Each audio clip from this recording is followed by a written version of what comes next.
how to take care of them really well. So the first thing you need for container gardening, of course, is a container. And this can be practically anything. You know, there's not a lot of restrictions on what you can use. You don't need a fancy one like this from the nursery if you don't want to. Although you certainly can purchase these kind of things from the nursery, or nice plastic or ceramic, metal. You can also just use old nursery pots. I've used margarine containers. You can get pretty creative. Interest and look for stuff. There'll be how to turn an old poop into a planter or something. Get pretty creative, especially as I said with herbs, because they're not terribly picky with their conditions. The one thing that is mandatory, especially with container gardening, anything unless you're growing bog plants, is your container needs to have drainage holes in the bottom. You can see this one's got ones. This one's got several. And this is because plants in general, but especially a lot of herbs, really like good drainage. They don't like to be sitting in soggy, wet conditions. Plant roots need a mix of water and oxygen around their roots. So if you do, you'll find a lot of cute planters like this in the stores, like for a gift, but you can see it's got no drainage hole in the bottom. And I've seen people, they've come to me with, a basil plant and wanted, and it's like, well, because it's soggy, and your plant is basically drowning. So make sure that you've got the ability for excess water to drain out, and your herb should be pretty happy in almost anything. I like the just plastic containers. They're cheap, and they're light, which makes them easy to move around, place in different spots. But again, whatever you like, you can try out. So yeah, and then the next thing you need to think about is what to fill the containers with. You need some kind of soil medium. Now, what a lot of people don't realize is this isn't the same thing as dirt that you get out of your garden. Dirt taken out of the context of the ground doesn't really work in pots. And I'll show you a couple of examples of what happens. This is a chunk that came out of a pot that we tried to, just shovel some regular garden dirt in there. And this is what happens. Especially here in California, we have very heavy clay soils. There's a reason why all the missions up and down the coast are made of adobe bricks, because that's what happens to our soils when you take them and put them in pieces. So yeah, you can't really use actual dirt in your containers, because it'll basically turn into a brick like this. It's a little complicated, and that's just because when the soil is part of the ground, it's kind of in context. So it has, the properties of drainage and water retention that you need. When you take it out of context and put it in a little box, it loses some of those properties, or doesn't behave quite the way that it does when it's part of the earth. So you need basically a planting medium, which you usually buy. There's, you can find recipes online for mixing up your own out of various materials. But basically, you need something that's mixed up to have just the right qualities of water retention. Needs to be able to soak up and absorb water. It needs drainage and aeration. And then some kind of source of nutrition, which is usually, compost or something like that. So you can find any number of brands of these in, a hardware store or a garden center. You just want to make sure that whatever you get says potting, either potting mix or potting soil. Just make sure that word's in there, because because they also sell a lot of bagged products in the nurseries that say like garden soil or something like that, which is a different thing. Those things are more made for mixing in with ground. And I've seen people try to grow, container plants with those things, and it doesn't quite work because it doesn't have the right ratio of materials for all those necessary properties that you need to have good healthy plants. But yeah, there's not a particular brand or anything. I like the Kellogg's is a nice, fairly kind of budget variety, but it's got all organic stuff in it. It works good for us. You can go fancy. They sell all kinds of stuff for like up to $20 a bag for really really fancy high end potting soil with all kinds of fancy organic stuff in it and everything. And so you can feel free to try those, but something basic like this is perfectly fine. Use this all the time, and it works real well. Yeah, so that's kind of the basics that you need: a container and some soil. Started.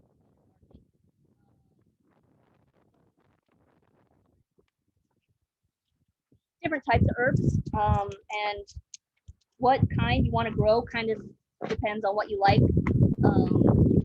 Kind of you like to cook with. Most of the common ones are pretty easy. So I, in my mind, kind of divide them into roughly 3 classifications of common herbs. One of them being tender leafy annuals. This is plants like parsley, cilantro, dill would be one of these. Basil is kind of one of these. It's kind of in between a couple of the categories. But the characteristics is that they nice and tender, succulent. The other ones, they're tolerant of shade. This is a good thing if you just want a couple people pots inside. These will do it. And sometimes some of them aren't real. You can see the cilantro is terribly happy about the heat. They like a lot of hot temperatures. And these are plants that don't last forever.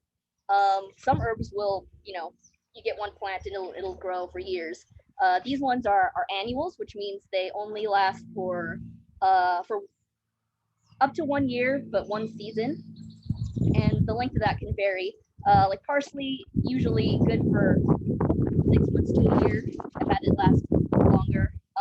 Cilantro, which is one of your more popular herbs, is a little finicky to me. It's a pretty short-lived little herb. You usually get just a few months out of a plant before it will send up a flower stalk.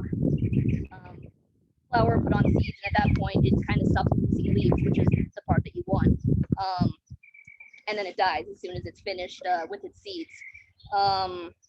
So yeah, some of these I like to, you can certainly buy them as transplants like this, but these are some of the ones that I like to start from seed, especially cilantro. It's a little more economical that way. If you think of, this size little plant in the nurseries, costs like $3 or $4, and doesn't last all that long, where you can get a packet of seeds for a couple dollars, and this will grow you, all number of plants of cilantro. It'll last you a lot longer, and it's a little more cost effective to do it that way, I think. And I'll show a little demonstration on how to start seeds in a little bit. So that's those, the tender leafy annuals. Yeah, water loving, shade loving. Usually don't last that long, so you have to either keep buying them or keep planting them. So the next category is, and this is a lot of my favorites, is tough drought tolerant perennials. Most of these are kind of in the same related family of all from the Mediterranean region. So they're native to places with hot weather, with kind of dry, rocky soils. And these are the really tough plants.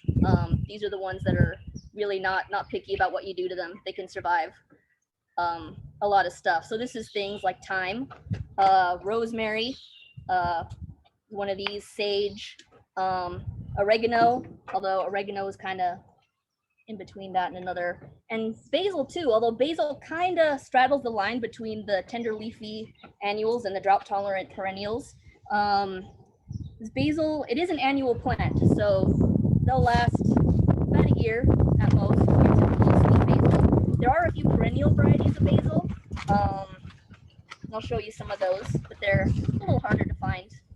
Most of the plain sweet Italian basil you get is an annual, so it'll last so long that you'll have to replant it or replace it periodically. But it is a little closer to these ones in that it likes sun and heat. It'll tolerate that, and about medium on the moisture. You don't want to let it get. It'll survive if it gets dry, but the leaves will kind of get wilty.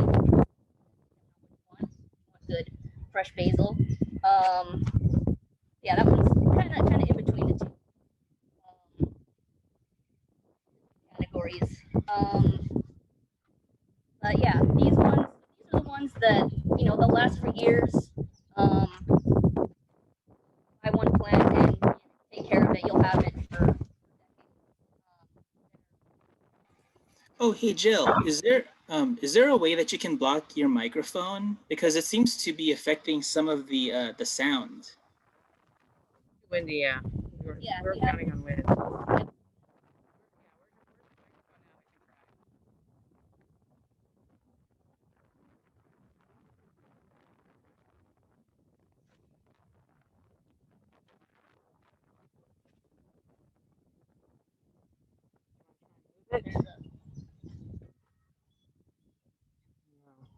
I'll try and move it somewhere. Barrier there or something. I don't know where it is. I don't know if it's on top. Mm-hmm. Yeah. Should I pause for a minute or?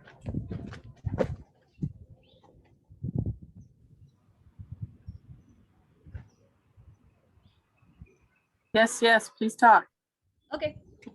All right. So yeah. So these will last practically forever. It's usually easier to buy them as transplants.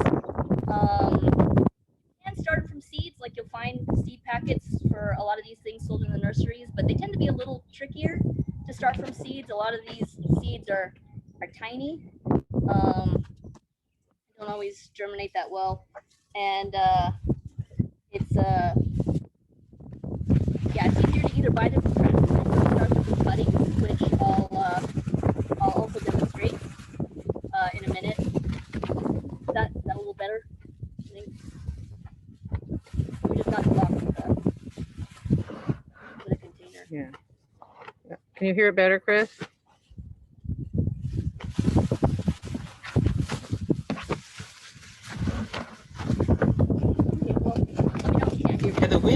Yeah, the wind. The microphone kind of picks up the wind. Yeah, it also cuts her off. Sometimes we can't hear what she's saying. Go inside. You want to go inside? We could. It'll be echoey in there. Maybe if I'm inside and you're right at the door. The table's at the door and I'm inside. You guys pause it for a second. We're going to move her table. Yeah, sounds. Chris?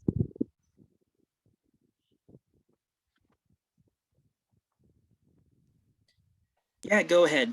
Okay, we're going to move it real quick.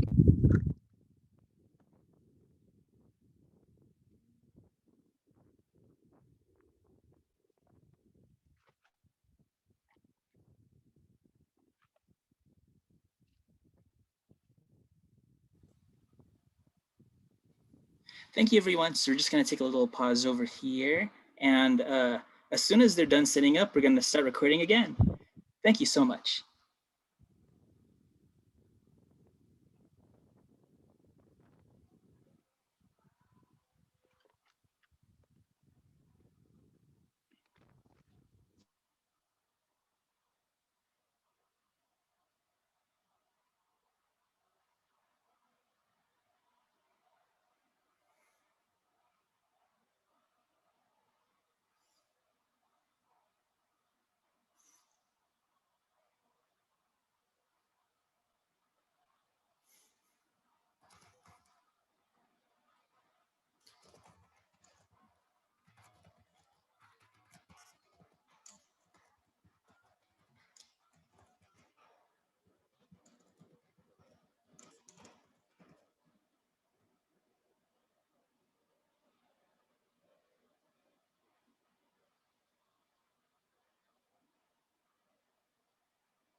Oh yes, don't forget that after this presentation, we will be doing a raffle for everyone who registered for the event.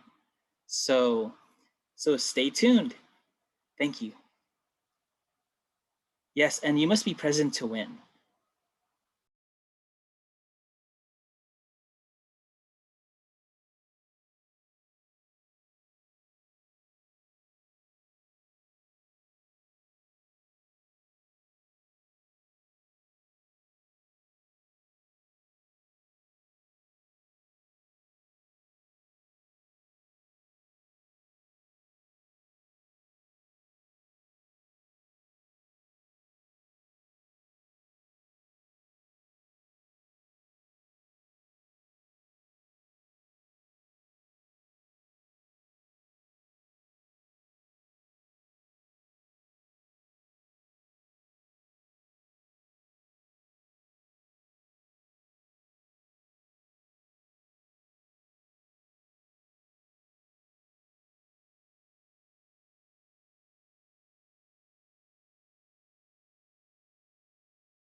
Going on mute.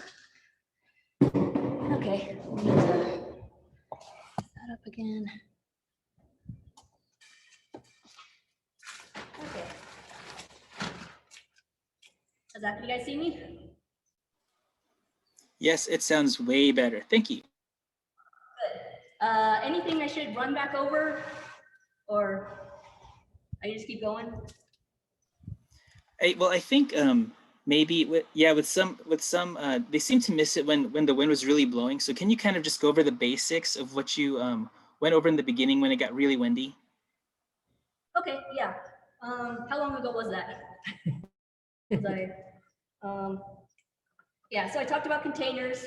Could be pretty much anything. You just need drainage holes because your plants will drown if there's no way for the water to drain. Talked about the choice of potting soil, that regular garden soil doesn't work, especially in California. It just, if you put it in a pot, it turns into an adobe brick, which is not real conducive to good plant health. So yeah, I talked about it a bit about choosing a good potting medium, which, you know, usually you'll buy it in the nurseries and it'll be called potting soil or potting mix. It'll have potting on the label. Stuff labeled as garden soil or, you know, or topsoil usually isn't. It's just meant to be mixed with dirt, and it won't really perform in a pot. So yeah, that's kind of there. And then I started to go over the different types of herbs, which once again, you got your leafy annuals, which will only last less than a year. You'll have to keep buying and replacing these because they'll eventually go to seed and then die.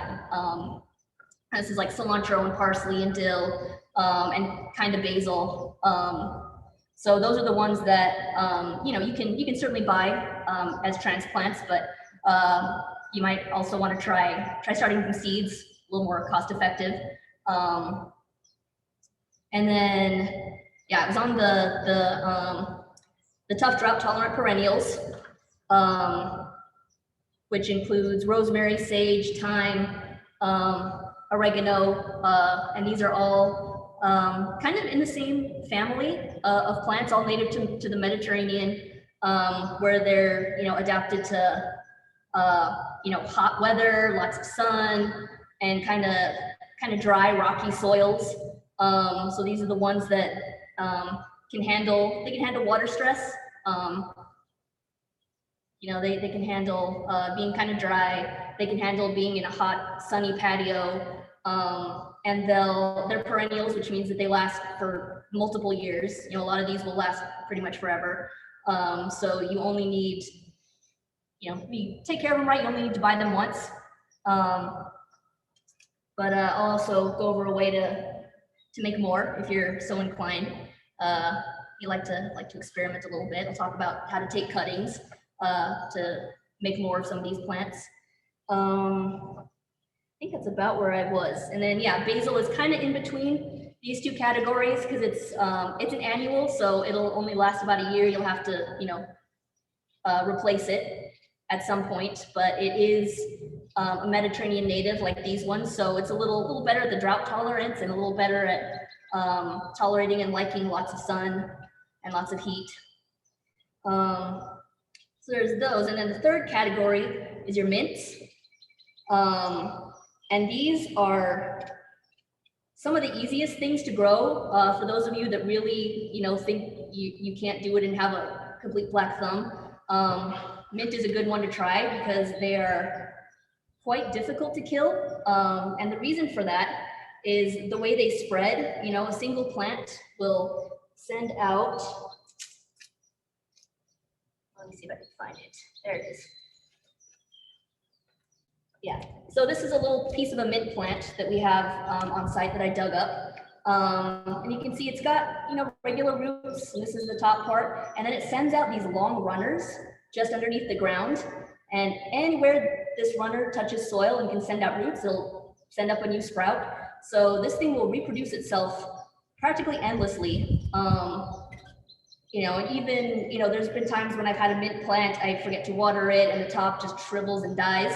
A lot of times, if I just cut that off and water it, it'll come back because some of these underground are still alive, and it'll just resprout from that. So yeah, and these they'll tolerate. They're really not picky. Mint will tolerate hot sun, but it'll also do fine in shade.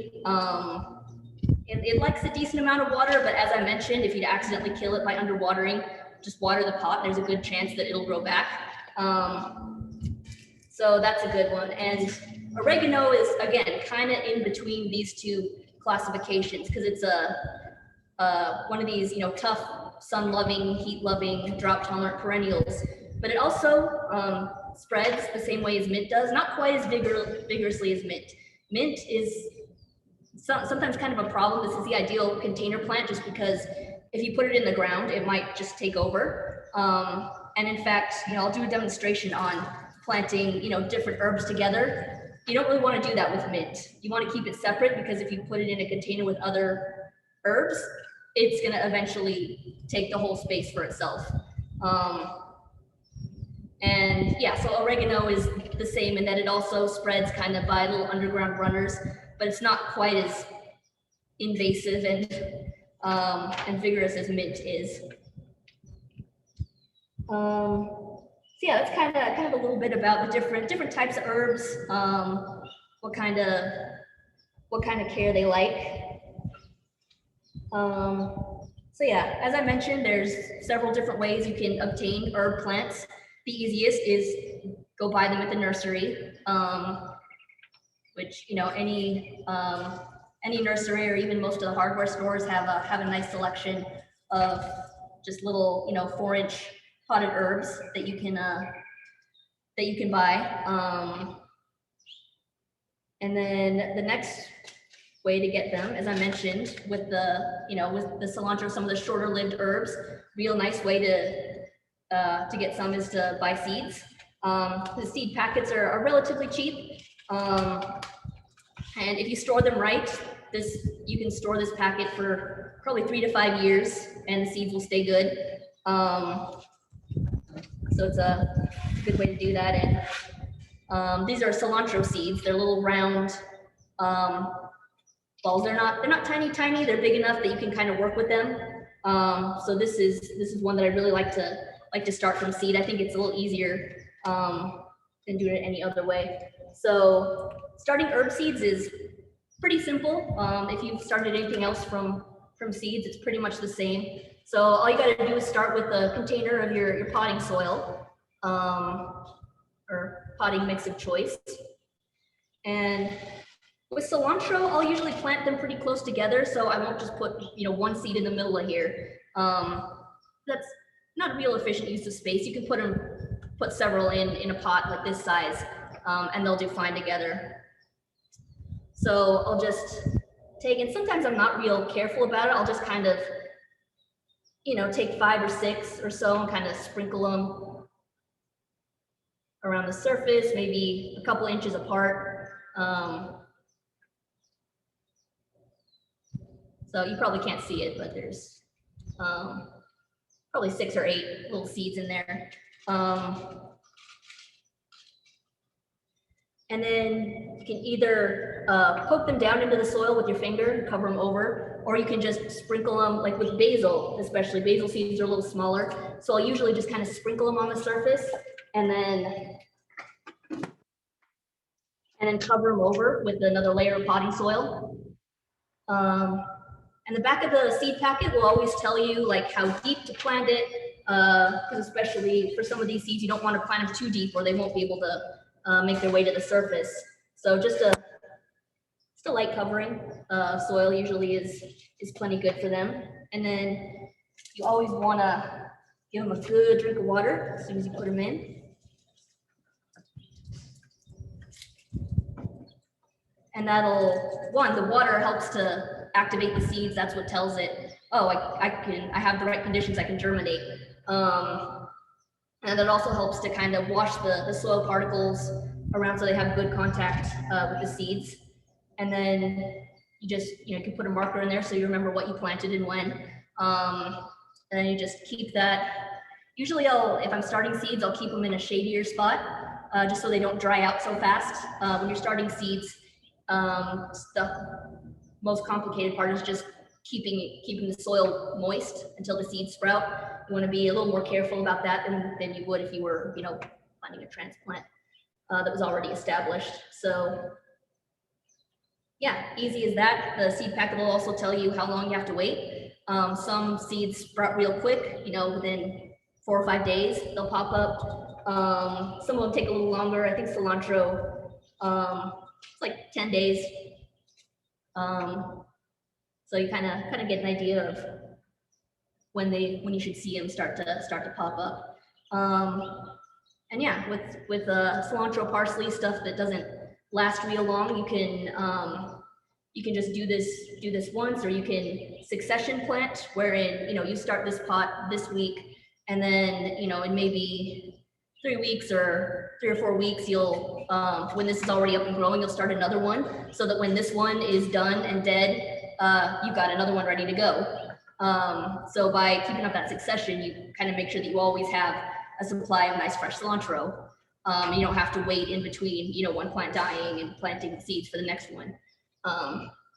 You just have your supply.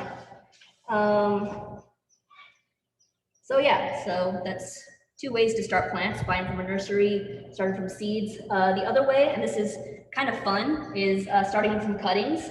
And this is it can be a bit experimental. Starting things from cuttings doesn't always work, but there's certainly some tips and tricks to make it more successful. And the nice thing about this is, maybe you have a neighbor with a nice rosemary plant. You ask for a branch that you can cut into cuttings, and if it fails, it costs you nothing. So it's a nice way to get some plants. So to take cuttings, for one thing, you can't do this with you can't do that with the annuals. You need to do this. This is for plants that are perennials that create some woody stems. Those are the ones that are gonna have the capacity to form roots off of the stem. So you can do that with your Mediterranean perennials. You can do that with mint. It's really easy. Again, you could just dig up a piece. Like I can stick this in a pot, water it, and it's gonna, it's gonna make more mint. So that's real easy. For some of these kind of woody shrubs, like rosemary, and you can kind of do it with basil. Sometimes it'll work with regular Italian sweet basil. We've actually got some of the This is a perennial type of basil that we have on site. This is called African blue basil, and it's a little more ornamental. The taste is kind of a little too strong almost for culinary use, although you can use it that way. What's nice about it is you get the fragrance of the herb, and it just flowers, like it has these just crazy purple flowers just all year. So it's kind of a fun one just to grow, to have, but it also grows from cuttings really easily. And these are actually some that I took off of this plant a couple months ago. You can see they've done pretty. They rooted pretty easily. Some plants will root more easily than others. It's just, you experiment with it. Like I said, if you just get a branch from a neighbor or something, then it doesn't cost you anything to experiment a little bit. Oh, Jill, if you don't mind, we have 2 questions. Yeah. Okay, so from Ronisha, she asks, is it possible to plant too many seeds in a pot? It is, and certainly with certain plants, that's more of a concern than others, because actually with a lot of these plants that you get in the nursery, there'll actually be more than one, like this, let's see if you can see it. This parsley plant isn't actually one plant. It's actually, if you look in there, there's probably a couple dozen plants all kind of jammed in there. And it works. They all kind of share the space. And yeah, parsley, cilantro, those kind of things. I won't worry too much about the spacing because of that. If you do end up accidentally planting too many seeds and they're just kind of all fighting for space and getting kind of long and leggy and you're doing well, you can always harvest some of them. Like I could just pinch out a few of these and then just chop that up and use it for dinner or whatever. That's perfectly good. So you can, and that's a technique you use a lot in gardening with seed starting is, you overseed just a little bit to make sure that you get good germination and get, some plants. And then if you get too many, then you just harvest the extra ones and use those. And with herbs, that certainly works. Now you don't want to, like just take a whole packet and dump it into one spot. That's just wasteful again. And those little seedlings are gonna compete with themselves a little more. But if you, like I said, just put one every couple inches in a pot, they're gonna do fine, and they should get along. Okay, and then the next question is from Victoria Sianco. She asks, are herb seeds good to grow as microgreens? As microgreens? Some of them might be. That would be your tender leafy annuals that could be like cilantro microgreens would be pretty nice.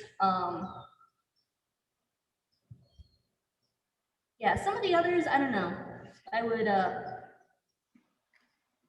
yeah, some of them they're the kind of seeds that take a little, like 2 weeks to sprout and grow. So it might be easier just to plant the plant and let it grow and then get the, get a little more. But yeah, certainly there are herbs that you can grow as microgreens.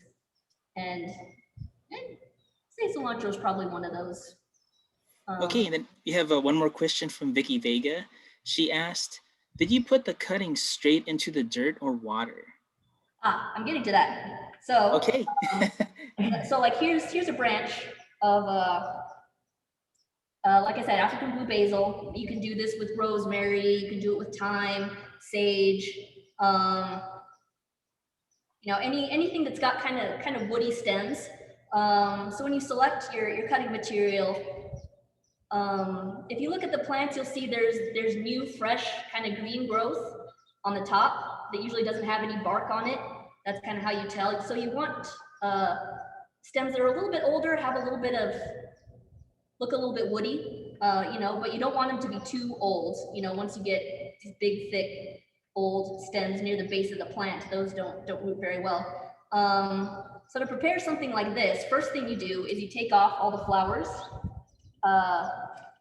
because if you think about it, you've just separated this from the plant. It doesn't have any roots to support all this stuff. So anything that's, you know, the flowers are just gonna suck energy away from it. And that's not gonna help anything. So take off all the flowers. You can take off most of the leaves. I like to leave just a little bit on there to help it, you know, it can photosynthesize a little bit while it gets its roots. And then you'll start looking, your herb stems will have little nodes. These are the growth buds. Usually they're little bumps on the side of the stem. Sometimes there's little leaves already poking out from them. And you want to have, you know, 2 or 3 of those nodes on a cutting. So something like that would be good.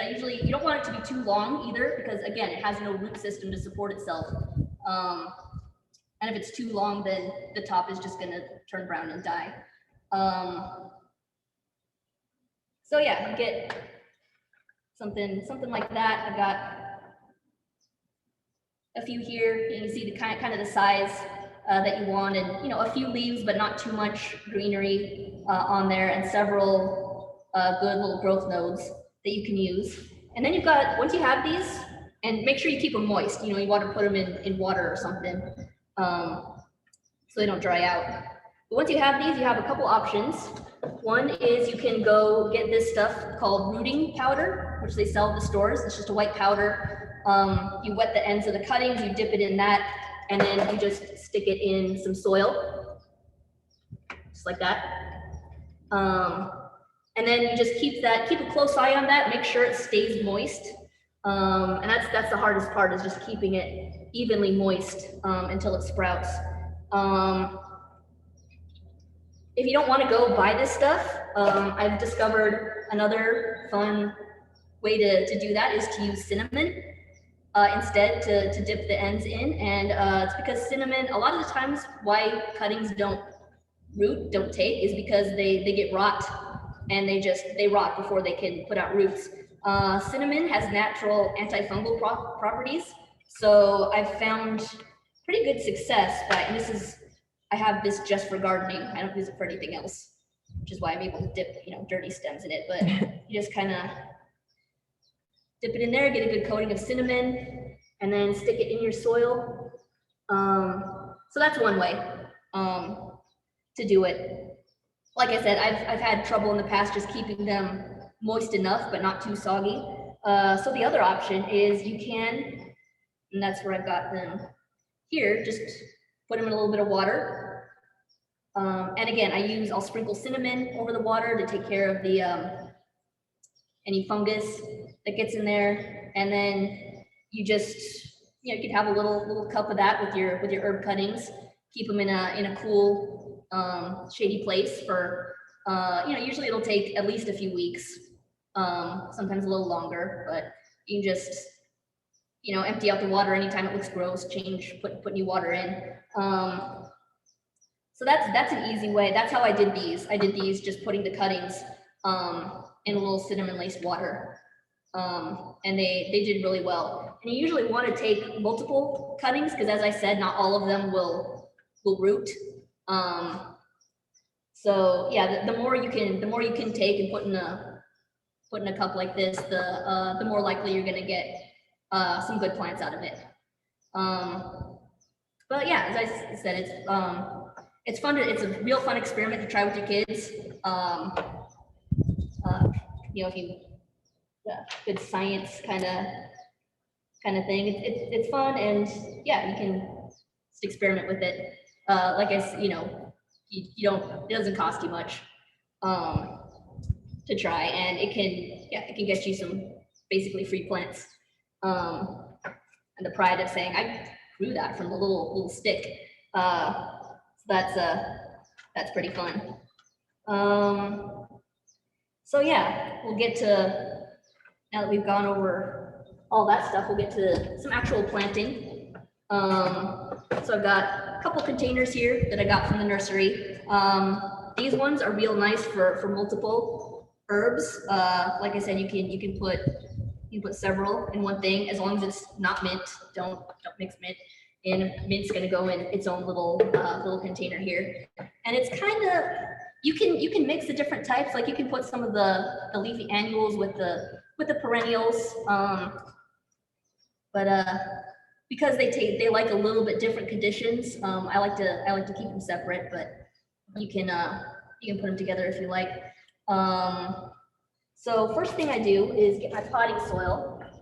And when you're ready to plant, you want to make sure that your potting soil is just moist, which you can tell just by, feeling it. It should feel just a little damp and cool. If it's bone dry, then you're probably going to want to water it and let it soak before you use it. So when potting soil gets really, really dry, it can be hard for it to reabsorb water after that. And we want these plants to be nice and moist as soon as they go in, so they don't go through too much transplant shock. Anytime you move a plant's roots, out of this container into that container, it goes through a little bit of trauma. So we want to kind of minimize that as much as possible. So usually with the container like this, I'll take it and I'll start filling a layer of soil on the bottom. Might be too much.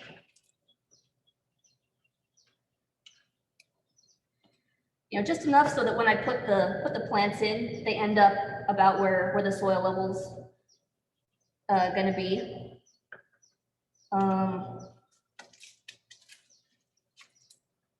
And then like something this size, I'd probably put 3 would be okay. 4 might be a little bit crowded. Yeah, you want at least a few inches of space between them so they can grow. Nice thing about these is they'll kind of grow to whatever size container you give them. You don't want to go too small. Like anything smaller than the pot it came in is a little too small. And then the more room you give it, the bigger it'll spread out. You can see these are from my backyard at home. So you can see how these are 12-inch pots. I think these were extra pots that we bought something else in, and just reuse them. You can see how they'll kind of just fill in the space pretty nicely. So yeah, and then at this point you can choose to fertilize if you like. Usually their potting soil comes with some fertilizer in it, and this one, this brand has its organic fertilizer, which I like. You can get Miracle Grow or one of those, but it'll be a chemical fertilizer, which is it's okay, but I prefer to avoid it just because it's kind of like the equivalent of feeding your plants sugar. Chemical fertilizers will give them kind of a quick little shot of energy, followed by, possibly a crash. They're kind of like sugar, kind of empty calories. Whereas organic fertilizers are a little more complete, a little slower acting, a little better for long-term plant health. And they're really, most organic fertilizers you can't really over fertilize. With some of the chemical ones, you can, if you add too much, your plant leaves will get burned. It'll hurt them.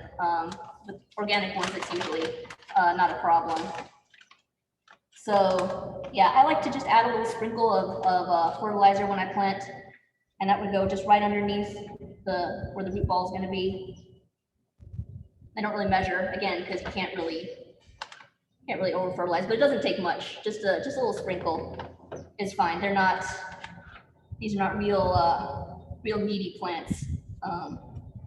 But it does, I think it helps them to kind of get over that transplant shock, get established, just give them a little bit of nutrition right off the bat. So at this point, you take your choice of plants, and to remove them, you want to be careful removing them from the pot. You don't just want to grab and pull, because you might break off stems, or you might, damage the roots more than necessary. So usually what you start with is just kind of massage the root ball like that to kind of loosen it from the pot. And then what I'll usually do is kind of get a hold of that, turn the pot upside down, tap it out, and just handle it by the root ball rather than trying to handle it by the upper part of the plant, because again, you could just tear off branches and drop it. That wouldn't be good. And have a look at the roots. You know, if there's a lot of roots kind of tangled around the root ball, you might kind of just, again, just gently tease that apart a little bit. This will help the roots to, you know, kind of go outwards like you want them to, instead of, you know, keep circling around the same little spot. And then you set those in there.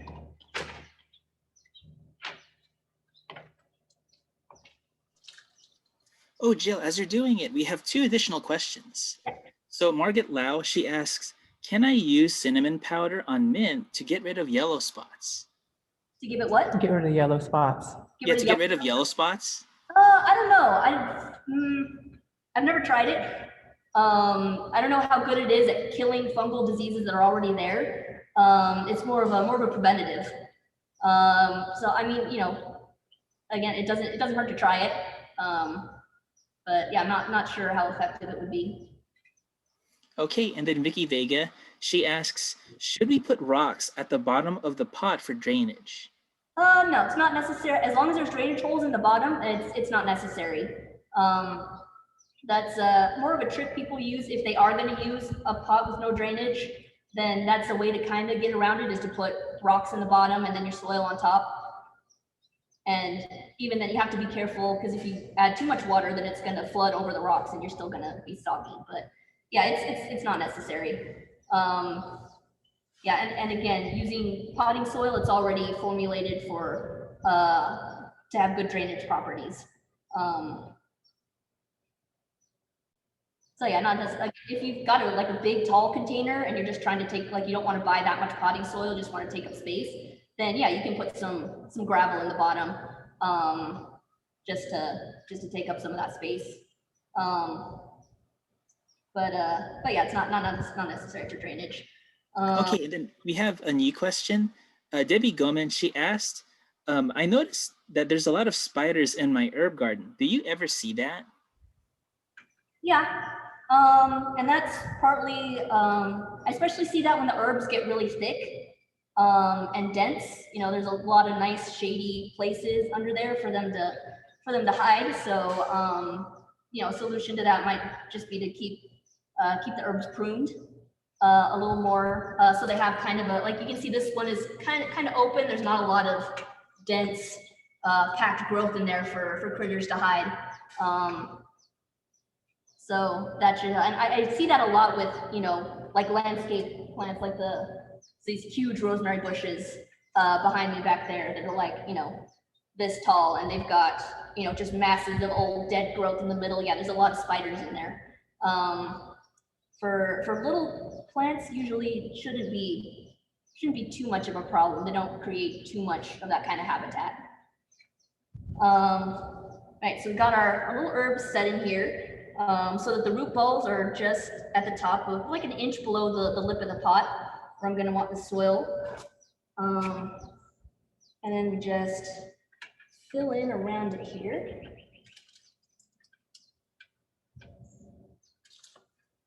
You can do this with a trowel, but I just like to use my hands. I like dirt under my fingernails, and it's easier.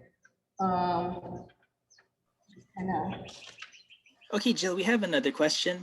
Ping is asking, what herbs should be avoided if your pets like to nibble on plants? Like, as far as like what might be toxic to pets? As far as I know, none of them should be.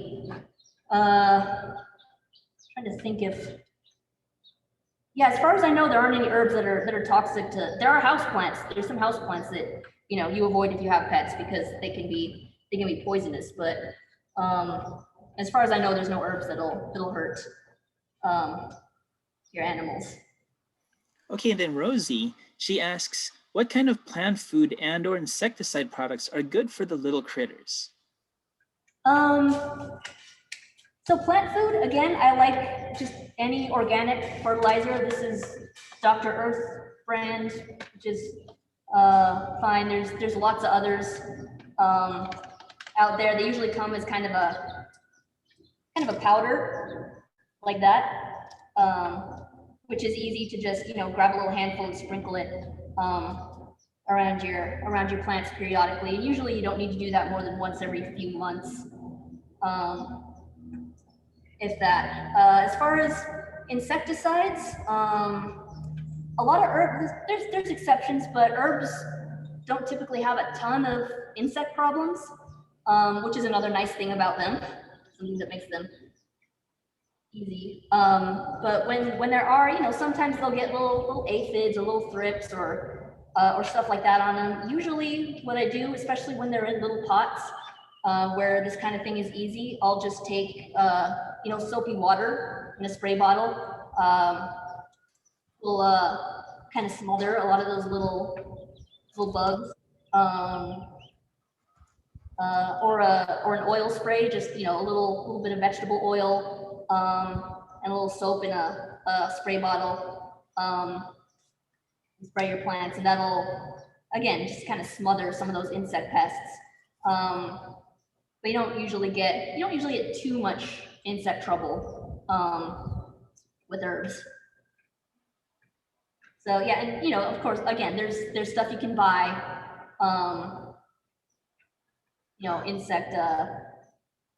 insecticides in the store, both organic and non-organic, which is fine. But yeah, I usually find that like soapy water is good for most stuff, especially in small kind of controlled areas like this. So this is kind of the finished product. You want to make sure that the original root ball of the plant is just covered, but not too deeply. You don't want to have it, half the stem buried, or else that'll mess with it. And then immediately after planting, first thing you want to do is give it a good soak of water. You just let it go until you see that it's soaked all the way through. You can tell because there'll be water coming out the drainage holes at the bottom of the pot, and that's how you know that your water got all the way down through the soil. Yeah, that's about it. You put that in a whatever space you like, on your balcony, on your patio, in your kitchen window, and once they're planted, it's a matter of keeping them watered. Maybe giving them a little food now and then just trimming as you need for your cooking. And watering is an issue that a lot of people have some trouble with. It's hard to get the right balance between watering enough but not over watering. This is true of any plants, house plants, vegetables, herbs. Watering tends to be where people kind of stumble on it. So there's a few tricks with that. As I mentioned, a lot of herbs don't need too much water. If they dry out a bit, they're probably going to be okay. Yeah, my favorite method of knowing when I need to water is just to take my finger and stick it a couple knuckles deep in the soil. It should feel cool and moist down there, a couple inches deep. If it's starting to feel, kind of dry and flaky, then you need to water. If it feels moist, then you can probably let it go and check it again tomorrow. Anytime you do water, you want to make sure, like I said, give it a good drink. If you just kind of sprinkle a little like that, it may not get all the way down to those roots. You might end up with just the soil surface looking nice and wet and then just dry underneath.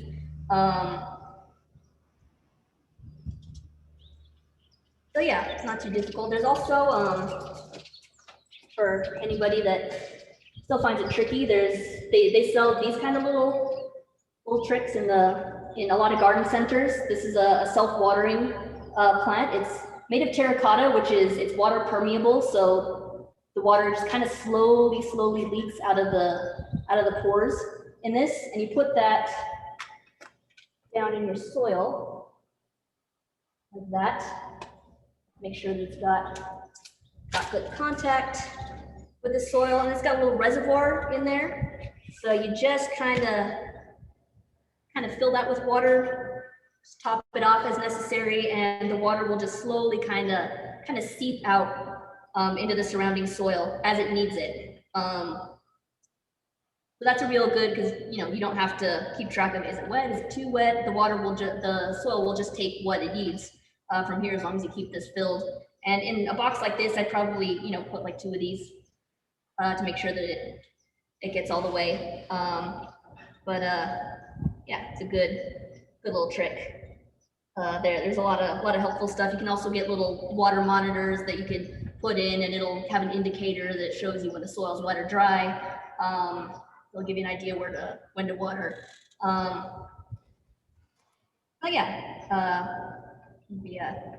Okay, thank you, Jillian. So we're going to go do the raffle right now for everyone, but thank you so much for it. It is a wonderful presentation.